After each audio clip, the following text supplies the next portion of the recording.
merci à Sylvain et à Picard de nous donner l'occasion de parler des beaux projets que l'on fait avec Picard. Pour ceux qui ne le savent pas, il y a eu un épisode précédent. C'est comme sur Netflix.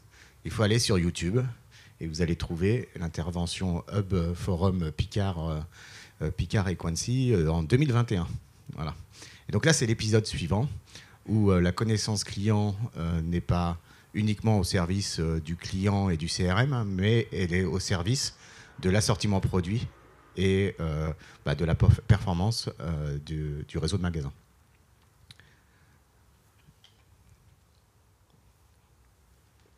Alors moi, je suis Didier Richaudot, je suis un des associés des Quancy en charge des activités data et j'accompagne Picard depuis 12 ans. Voilà. À toi de jouer, Sylvain. Et bonjour à tous, et moi je suis Sylvain Luce, je suis le responsable de la partie data science et connaissances clients chez Picard.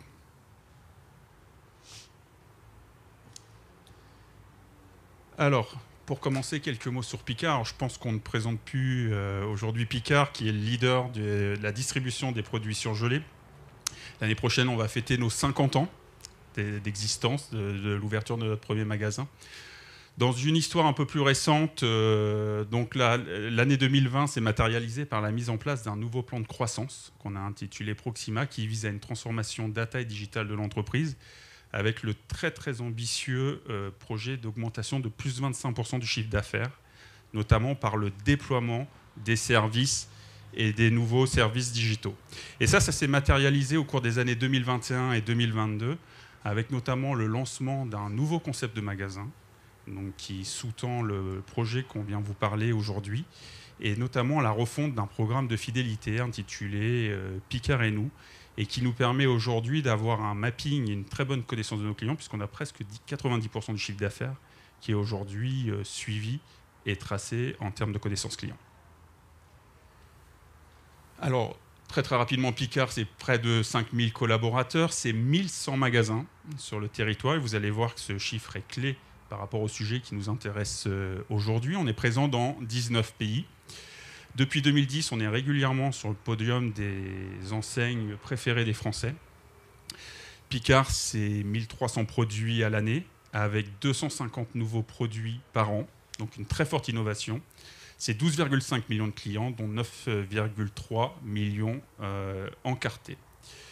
Et donc ce plan de croissance Proxima, qui vise donc à plus de 25% en horizon 2026, orienté autour des clients, de la conquête par l'ouverture de nouveaux services et de nouveaux magasins, un plan de remise à plat de la plateforme de marque, tout ça visant à nous amener à passer d'une stratégie qui a été traditionnellement mass market à une stratégie beaucoup plus personnalisée, dont on va voir l'exemple aujourd'hui avec la personnalisation de l'offre sur l'ensemble de notre réseau. C'est OK. Ouais. Yes. Donc, Equancy, nous sommes une société de conseil et de services spécialisée dans la transformation digitale client et data, avec un gros focus sur la data. On travaille pour Picard donc, depuis plus d'une dizaine d'années. L'année dernière, nous étions présents au forum avec le groupe Barrière, l'année précédente avec la Poste Mobile, donc un peu sur tous les secteurs d'activité. Le gros enjeu que vous avez tous, c'est comment je valorise mieux l'usage de la data en interne. C'est notre métier de vous aider à accélérer sur ça.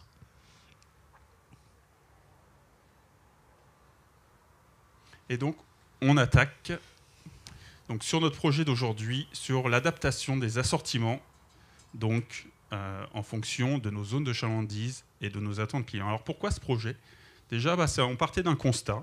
Je vous le disais tout à l'heure, Picard, aujourd'hui, c'est 1100 magasins, avec chacun des zones de chalandise qui sont différentes, que ce soit en termes de pouvoir d'achat, de cible de clients, d'accessibilité et d'habitude de consommation. Et on a pu mesurer par ailleurs que les mix de motivation d'achat de nos clients pouvaient être très différents d'un point de vente à un autre en fonction de différentes typologies. Et pourtant, chez Picard, aujourd'hui, dans la majorité de nos magasins, vous avez un seul et unique assortiment avec un tronc commun qui est national. Et finalement, ce qui va faire que vous allez trouver tel ou tel produit, ou plutôt que vous n'avez pas trouvé tel produit dans votre magasin, c'est si votre magasin est un peu petit et conditionné par la taille, c'est le nombre de bacs que contient votre magasin qui va driver finalement les produits qui sont présents au sein du point de vente. Donc l'idée de ce projet, c'est de se dire, dans notre stratégie de vouloir mettre le client au cœur, c'est finalement étudions ce que nos clients achètent particulièrement localement, qu'est-ce qu'ils attendent, et proposons-leur en face l'offre qui va bien. Donc ce projet il a été structuré autour de 4 grands piliers. Le premier, c'est bien sûr et avant tout de mieux satisfaire les attentes de nos clients. Notre deuxième objectif, c'est d'aider notre réseau à redevenir plus commerçant en lui permettant de présenter la meilleure offre possible dans chacun de ses magasins. Notre troisième pilier, c'est d'en optimiser les assortiments et notamment, comme je vous disais, sur les plus petits magasins où là, on doit contraindre et faire un choix. Comment on rend ce choix le plus pertinent possible. Et enfin, bien entendu, aller chercher du chiffre d'affaires et de la marge additionnelle. Et donc, ce qu'on vous propose, c'est tout de suite de vous montrer le résultat de ce travail. Et après, avec Didier, on reviendra un peu plus en détail sur le comment on est arrivé jusqu'ici. Donc, le résultat, c'est ça.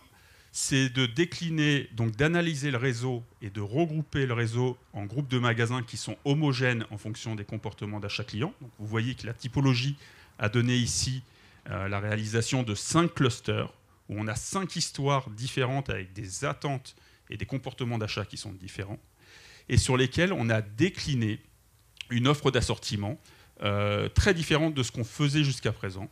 Vous voyez qu'aujourd'hui, on a un tronc commun national qui regroupe les best-sellers de Picard. Aujourd'hui, c'était 700 références. Donc, je vous ai dit tout à l'heure, 1300 produits à la gamme. On en avait 700 qui étaient dans le tronc commun national et qui étaient présents dans tous les magasins. Aujourd'hui, on tombe à 360 références. Et donc le travail qui a été fait nous a permis ensuite de pousser des références qu'on a définies comme étant incontournables dans chacun des clusters. Donc vous voyez évidemment que les références qui sont dans le bloc rouge foncé ne sont pas les mêmes que vous allez retrouver dans les différents autres clusters. Et puis on a un troisième étage qui est la mise à disposition de références qui sont recommandées, où là la data vient comme outil d'aide à la décision en scorant l'appétence théorique de la référence au sein du cluster en question. Libre après au magasin d'ajuster et de suivre ou non la recommandation pour quand même suivre des particularités qui seraient locales à leur clientèle ou à leur zone de chalandise. Donc ce projet, on a souhaité que ça soit un projet sous forme dans un premier temps de test. Le test a été lancé en janvier 2023, donc vous voyez, ça vient seulement d'être fait. On a fait le choix de démarrer avec 89 magasins, ce qui représente un petit peu moins de 10% de notre réseau.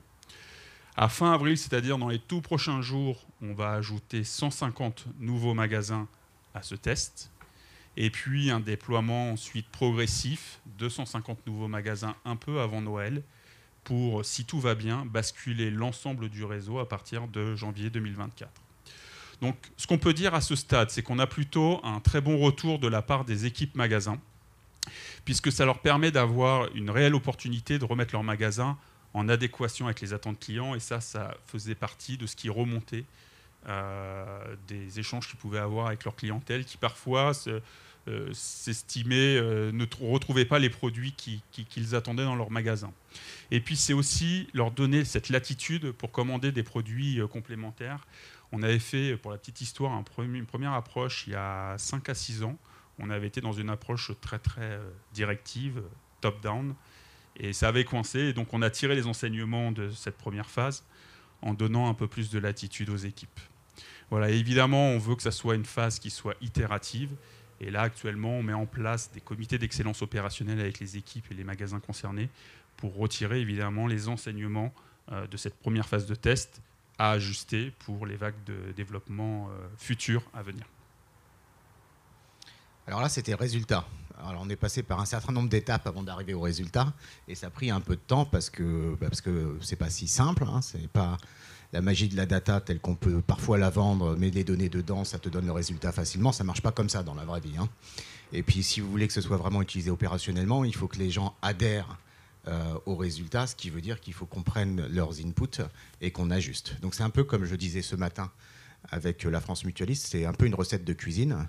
Et la recette de cuisine, elle est composée d'expertise data et d'expertise métier pour mettre les bons ingrédients, c'est-à-dire les bonnes data, de manière à avoir un résultat qui soit utilisable par rapport à l'objectif tel qu'il est prévu.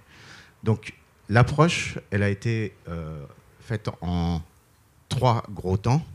Le premier gros temps, ça a été de définir le clustering du parc. Donc, dans certaines sociétés, on appelle ça la typologie magasin. C'est la même chose. Les statisticiens, ils aiment bien multiplier les termes pour dire la même chose. Donc, les clusterings du parc, l'objectif, c'était de trouver ces 5 clusters de magasins. C'est quoi les bons critères qui permettent de différencier des magasins pour lesquels les gens viennent pour des raisons différentes, dans un environnement bassin de vie différent et dans un environnement concurrentiel différent. Comment je les segmente? La deuxième partie, c'était maintenant que je sais quelles sont les différences entre mes magasins, qu'est-ce que je mets comme référence dans mes bacs? Combien de références dans combien de bacs? C'est la deuxième partie. Puis la troisième partie, c'est ce qui est en train d'être mis en place aujourd'hui. C'est la partie déploiement des tests et d'apprendre des retours opérationnels et des ventes, surtout, sur ce qui fonctionne bien et ce qui peut être encore optimisé. Vous voyez qu'en termes d'échelle de temps, ce n'est pas un projet de 1 ou 2 mois, c'est un projet de plusieurs mois, ce qui est aussi nécessaire pour prendre des reculs sur des sujets qui ont autant d'impact potentiel en opérationnel réseau à la fin. Donc le clustering du parc, malheureusement, ça ne se fait pas non plus en un coup, ça se fait en 2 coups. Et ça se fait en 2 coups parce que ce qu'on voulait, c'était intégrer dans ce clustering du parc une dimension client. Souvent chez les retailers, je ne sais pas qui a en retail, mais la manière classique de segmenter son parc de magasins, c'est taille du magasin, zone de chalandise. Dimension client, quasiment, souvent inexistante. C'est la V2 avec la maturité que ça rentre dedans, ce qui nécessite aussi d'avoir une carte de fit, d'où l'importance d'avoir 90% des chiffres d'affaires tracés. Et donc la manière dont on a construit cette typologie magasin, c'est qu'on a d'abord essayé de comprendre les motivations de visite chez Picard. Pourquoi je viens chez Picard? Et ça se voit à travers les paniers. Et d'ailleurs, là, on n'a pas vraiment besoin de dimension client, c'est tous les paniers, 100% des paniers. On n'a pas besoin de la carte de feed. On voit si vous achetez beaucoup de produits, quel type de produits, est-ce que ça varie, est-ce que c'est plutôt la semaine, est-ce que c'est plutôt à midi, est-ce que c'est plutôt le soir, est-ce que c'est plutôt le week-end. Donc on voit beaucoup de choses à travers un panier. Dites-moi ce qu'il y a dans votre panier, je vous dirai qui vous êtes. C'est la partie motivation d'achat. Ensuite, une fois qu'on avait ces groupes de paniers, donc c'est pourquoi les gens viennent dans mes magasins Picard, on a intégré les données des zones de chalandise, des bassins de vie, pour comprendre qui vit autour, quelle concurrence j'ai. Et c'est ça qui m'a permis de mieux comprendre le contexte de ces paniers. Et c'est le mélange de ces 2 informations qui nous a permis d'avoir le clustering du parc. Alors, qu'est-ce que ça veut dire concrètement, la typologie des paniers? C'est ce type de résultat-là. Donc, qu'est-ce qu'on voit? C'est les gens viennent chez Picard pour déjà 2 grosses raisons différentes. Je viens pour faire le stock dans mon congélateur en préparation de mes futurs repas qui peut-être auront lieu dans 2 semaines, 3 semaines, 1 mois. C'est en haut, là, c'est la partie stockage. Je viens, j'achète du surgelé, je bénéficie de ce que c'est que le surgelé, la capacité de stocker en longue durée. Voilà, ça sous-entend d'avoir un congélateur suffisamment grand. Et pour tous ceux qui habitent à Paris, c'est rarement à Paris. Et puis la deuxième raison, c'est le quotidien. C'est j'ai quelqu'un ce soir, j'ai rien à manger. Ou j'ai même personne ce soir, mais j'ai quand même rien à manger. Ou c'est dimanche, j'ai pas de dessert. Voilà, ça c'est les raisons du quotidien. Ça sous-entend d'avoir un Picard pas trop loin, parce que je vais peut-être pas faire 20 km ou 20 minutes de voiture pour y aller uniquement pour ça. Et donc ça, c'est la partie consommation immédiate. Et puis ensuite, la différence, c'est vous. Il y a des gens qui aiment cuisiner, et il y a des gens qui n'aiment pas cuisiner, ou qui n'ont pas le temps. C'est pas une question non plus, ou qui ne savent pas. Ou peut-être, c'est mieux qu'ils ne cuisinent pas aussi, ça arrive aussi. Et donc ça, vous voyez la différence sur la nature des produits. Est-ce que c'est du brut ou est-ce que c'est de l'élaboré? L'élaboré, ça veut dire que c'est du cuisiné. C'est-à-dire que je le prends, je le mets dans mon four et c'est prêt à l'emploi. Voilà. Et puis, il y a des particularités de Picard liées à sa gamme produit, notamment le snacking. Donc, c'est-à-dire tout ce qui est plat cuisiné individuel, où là, les usages sont multiples. Ils sont pour vous le midi, je vous conseille d'ailleurs, pour vous le midi, pour vos enfants le mercredi, pour éviter qu'ils mangent des pâtes ou qu'ils mangent au McDonald's. Pour vos parents, quand ils sont âgés, c'est souvent bien meilleur que les organismes qui font les repas à domicile, etc. etc. Donc il y a plein d'usages différents. Je vous rappelle que Didier travaille pour Equancy. Et donc, on a résumé ça avec ces six paniers d'achat qui nous a permis de voir, OK, dans ce magasin-là, c'est 20% du rouge, 10% du gris, etc., etc. Et on voit des grosses différences sur les mix. Et donc, Sylvain qui travaille chez Picard va vous expliquer des différences. Très rapidement, on vous a sorti 2 exemples, mais vous voyez, vous avez 2 exemples à Issy-les-Moulineaux, 2 magasins, un auprès de la mairie, puis un, pour la petite histoire, en bas du siège de Picard. Vous voyez que le mix des motivations d'achat est très différent d'un magasin à l'autre, alors qu'il doit y avoir à peu près 2 km seulement de distance entre les 2 points de vente. Et on a exactement le même type de constat pour Tours, entre Tours Nord et le magasin du centre-ville des Halles. Donc voilà, ça illustre bien que même au sein d'une même ville, on peut avoir des comportements qui vont être très différents en fonction de la typologie du point de vente et la zone de chalandise immédiate de nos magasins. Allez, c'est sur l'autre. Donc maintenant, si on regarde le résultat sur les clusters magasins, donc les 5 clusters que vous voyez dans le résultat final, comment ils se segmentent. Il y a une grosse différence entre le Picard de Paris-Île-de-France et les Picards de province. Faut faire très attention quand on est parisien et qu'on ne va pas dans les Picards en province, c'est pas du tout les mêmes, c'est pas du tout la même population, c'est pas du tout les mêmes ce que les gens achètent, etc. Et donc le bleu, c'est ceux qui sont Paris-Île-de-France. Mais ils ne sont pas que Paris-Île-de-France. Parce qu'il y a Nantes, parce qu'il y a Bordeaux, il y a toutes les grosses villes de France assez similaires à Paris qui ont ce type de magasin aussi. Donc c'est la partie flux des magasins de proximité où je peux y aller aussi tous les jours si je veux, parce que ça ne me prend pas beaucoup de temps. J'ai des petits paniers, j'achète pas mal de plats cuisinés parce que soit les gens savent moins cuisiner à Paris, soit ils ont moins de temps, ou je ne sais pas. Et voilà, et puis c'est aussi des plus petites quantités parce qu'il y a moins d'enfants, souvent. Sauf quand on s'éloigne un petit peu de ces villes-là et qu'on est en banlieue. Et voilà, on va se retrouver ici ou ici. Et en fonction, on va dire, du revenu de la banlieue, toutes les banlieues autour de Paris ne sont pas exactement les mêmes. C'est pareil dans toutes les villes. Et donc, vous n'avez pas forcément les mêmes revenus et donc pas notamment les mêmes motivations d'achat. Et vous allez le voir aussi. Et puis après, vous avez les magasins de province, donc les jaunes. Et puis ici, vous voyez que c'est un peu un mix des deux. Les jaunes, on ne mange pas pareil dans le nord que dans le sud. Donc on y va chez Picard aussi, en voiture en général, parce que ce n'est pas dans les centres-villes et c'est plutôt dans les zones commerciales. Mais il y a plus de poissons dans le sud, il y a plus de glace, et il y a plus de plats préparés dans le nord, et ce n'est pas une légende. Voilà. Je pense qu'on peut passer ça. On peut passer celui-là. Ouais, simplement pour illustrer, vous retrouvez ici la répartition géographique des différents clusters. En fait, on voulait vous montrer ce slide-là pour vous dire qu'il n'y avait pas qu'un seul axe géographique. Souvent, quand on pense à ce type de clusterisation, on se dit effectivement, comme tu venais de le dire, et c'est une dimension. Dans le sud, on ne mange pas pareil que dans le nord, donc on va avoir une segmentation nord-sud qui va être très marquée. L'idée de ce slide, c'est plutôt de dire que le magasin de la banlieue de Brest, il ressemble plus au magasin de la banlieue de Limoges que celui du centre-ville de Brest. Et c'est totalement la philosophie qu'il y a derrière cette clusterisation. Et ça, on ne peut pas le faire sans data. Donc la data aide vraiment, et l'œil des métiers est là pour confirmer qu'effectivement, ça fait sens. Parce que les gens connaissent bien les magasins. Voilà. Donc la deuxième partie, c'est la construction des assortiments. Et Sylvain va nous donner sa recette magique, parce que c'est aussi un grand cuisinier. Oula, alors ça, là-dessus, je ne m'engagerai pas trop là-dessus, Didier. Mais bon. Alors, une fois qu'on a la clusterisation, comment on a redescendu les bons assortiments. Donc il y a eu 3 étapes qui ont été réalisées. La première, ça a été de prendre en compte la bonne allocation des familles en fonction à la fois de la particularité du cluster du magasin, mais aussi de la taille et du nombre de bacs disponibles au sein du point de vente. La deuxième partie a été d'identifier un tronc commun qui soit spécifique aux particularités du cluster. Et enfin, l'établissement d'une liste scorée avec une recommandation, mais qui laisse toute la latitude au magasin ensuite d'agir en fonction de sa clientèle. Alors, le principe qu'on a utilisé pour pouvoir choisir le bon produit au bon moment, ça a été l'utilisation d'un score de recommandation qui a été calculé pour chaque référence au sein de chaque cluster.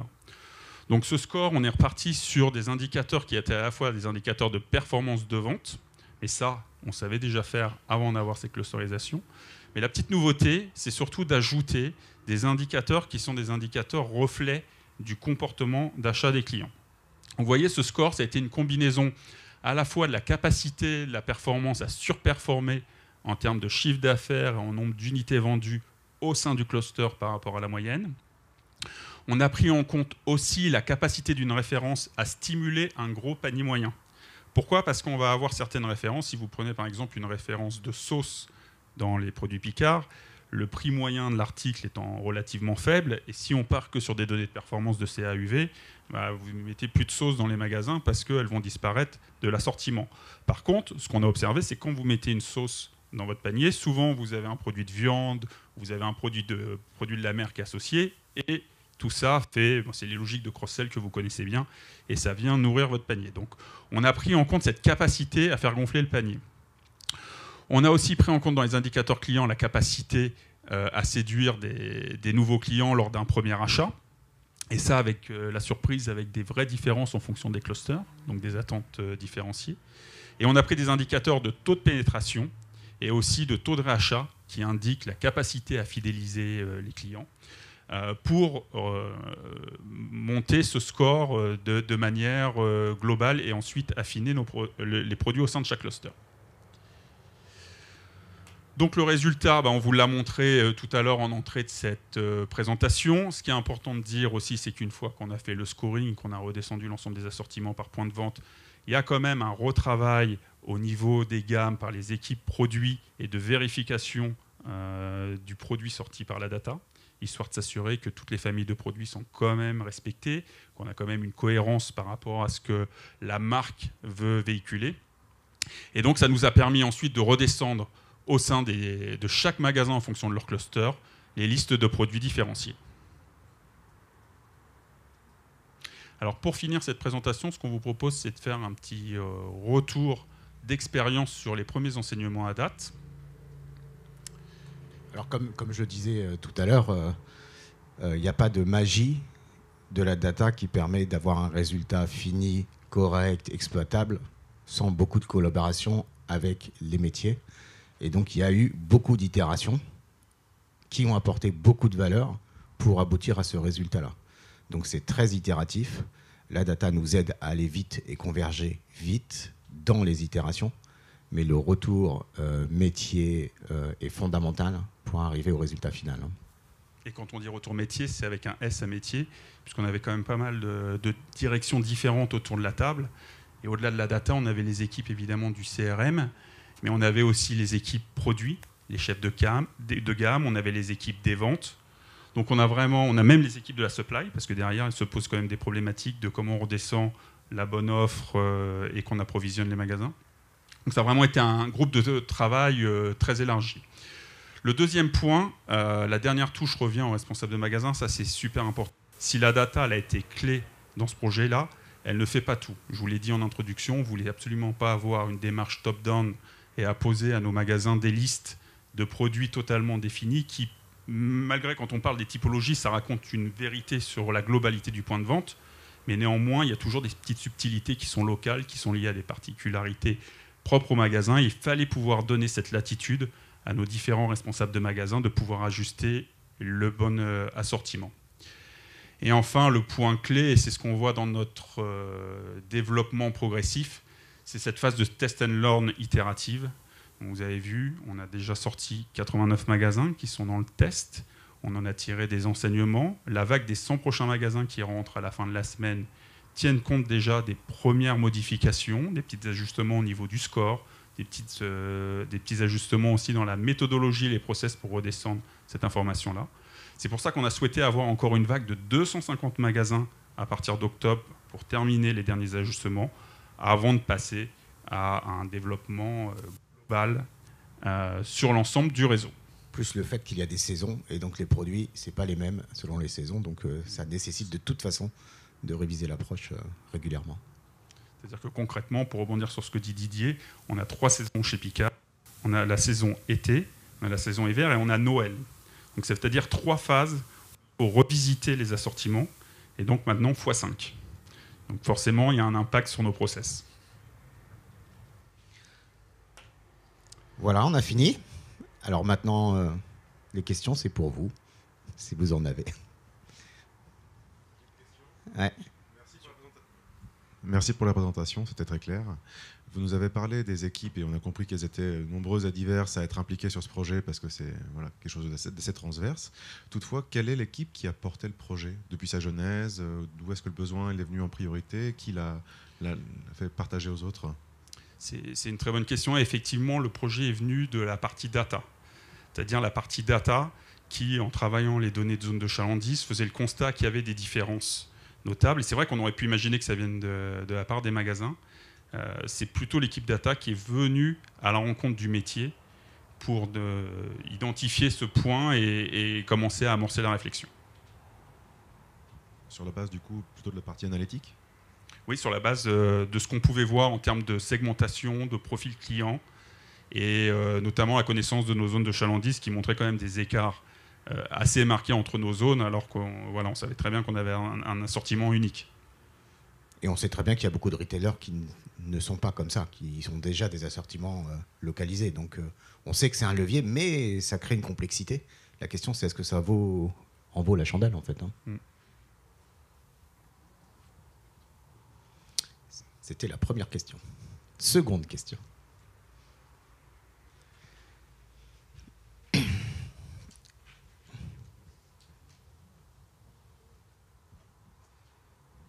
Dans la gestion des spécificités donc, de chaque magasin, on a compris que l'assortiment était différent, sauf qu'il y a des magasins qui sont par exemple en zone touristique, avec du coup une typologie de clients qui est très différente entre la phase haute touristique et la phase basse. Est-ce que cette partie-là est gérée ou est-ce que c'est une étape 3 qu'on aura sur le Netflix 2024 ou 2025 ? Alors ça, c'est une question qu'on s'était posée en amont et on pensait traiter ça sous forme de modules, c'est-à-dire on imaginait dans le scénario initial avoir des grandes clusterisations et après avoir des modules qu'on active plus ou moins. Et en fait, le résultat de la clusterisation a naturellement regroupé tous ces magasins-là dans un cluster, qui est en l'occurrence le cluster numéro 5. Et les mesures, les variabilités qu'on peut avoir au sein des points de vente au sein du cluster, n'a pas justifié le fait d'avoir un traitement spécifique. Donc la data, elle a trouvé ça. C'est marrant parce que quand on regarde les noms des villes, ça donne envie de partir en vacances.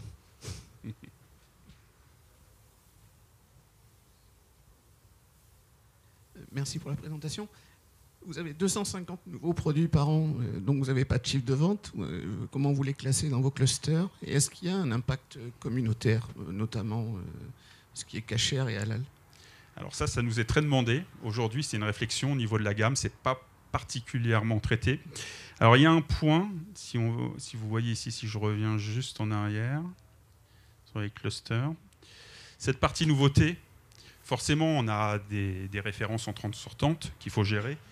Et alors, on peut utiliser des scores. On a des scores d'appétence produit, on a des scores quand on a une nouveauté, on est capable de faire une corrélation entre cette nouveauté-là et un produit existant. Donc, ça nous indique sur un potentiel de vente ou une appétence client type. Vous voyez qu'on s'est gardé une petite marge ici pour pouvoir intégrer les nouveautés qui, même les nouveautés qui vont arriver en cours de saisonnalité, on les intègre dans cette partie-là et après elles sont scorées à l'itération suivante. Sachant qu'on a des itérations, comme je disais, tous les 6 mois du fait de la saisonnalité. Très bonne question. C'est que des bonnes questions.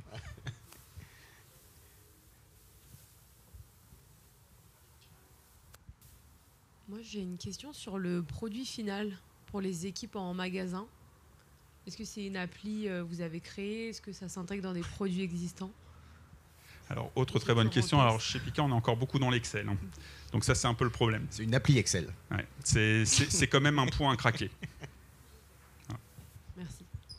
Mais ça marche, hein. Ça marche, ouais, mais bon. C'est vrai que ça engendre une complexité. Et alors, donc, je parlais en introduction de notre projet de transformation data. On a des outils qui arrivent dans la roadmap et qui vont nous permettre de simplifier, mais on ne voulait pas attendre que ces outils soient disponibles pour pouvoir lancer au regard des gains de chiffre d'affaires qu'on peut espérer. Mais il faudra retravailler ce point. Merci beaucoup, très clair. Merci à tout le monde. Et puis si vous avez d'autres questions, on peut se retrouver post une autre question.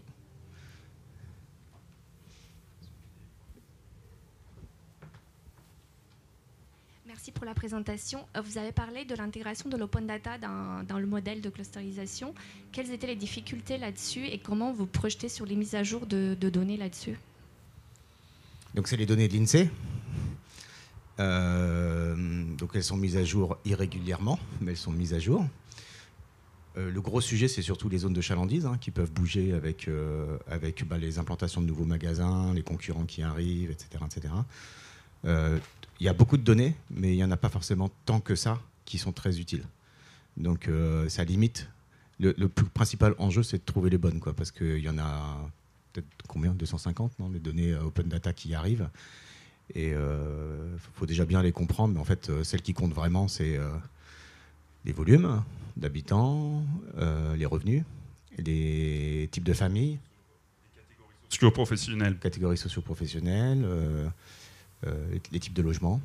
Voilà, tout ça, ça illustre bien pourquoi les gens achètent ces produits chez Picard. Ceci dit, le contour des zones de chalandise est clé dans ce projet-là. Et c'est là où on s'appuie sur le programme Picard et nous, et ces fameux 90% de clients encartés, où on a des informations de géolocalisation qui nous permettent en fait en temps réel de connaître, en quasi-temps réel, de connaître le périmètre de nos zones de chalandise, surtout quand vous ouvrez entre 20 et 30 magasins par an. Forcément, les contours des zones peuvent changer. Donc ça, voilà, on monitore ça. Et tous les 6 mois, quand on refait, ou quand on refera, puisqu'on est au début du projet, une réactualisation de leur sortiment, il y a toujours un ajustement des clusters pour s'assurer que le magasin est toujours bien dans le bon cluster.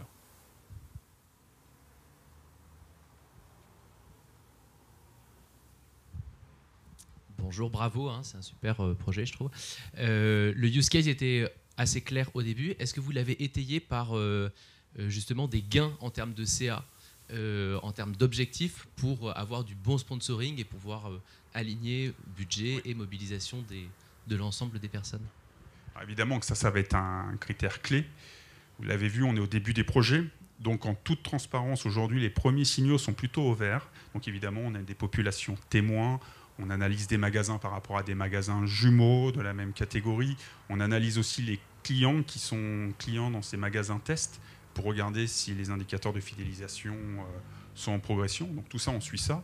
Et aujourd'hui, on a un petit delta plutôt positif sur le vert. Maintenant, ça serait un petit delta un peu sur le rouge. Je ne serais pas non plus inquiet. Le temps, voilà, c'est des projets qui demandent du temps. Alors, au niveau du sponsorship, parce qu'il y avait 2 éléments dans votre question, on a la chance d'avoir une présidente qui a été très sponsor de ce projet-là, qui a un parcours de chez Intermarché, de chez Auchan, donc qui était convaincue aussi. Ça faisait partie de ces étonnements en arrivant chez Picard, cette particularité d'avoir les mêmes assortiments dans l'ensemble des points de vente. Donc ça a beaucoup facilité le projet. Et puis après la démonstration data, de dire, bah voilà, factuellement, voilà des zones de chalandise, elles sont toutes différentes, mais on appose le même assortiment.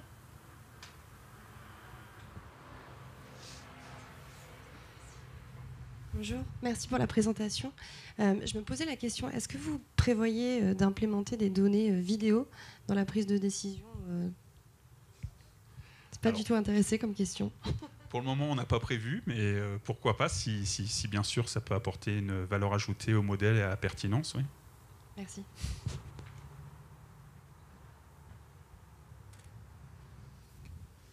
On ne veut pas mettre tout le monde en retard. On est bon ou on n'est pas bon? C'est parfait. Ah, bah voilà. Bon, merci beaucoup à tout le monde. Bonne Merci journée. à vous.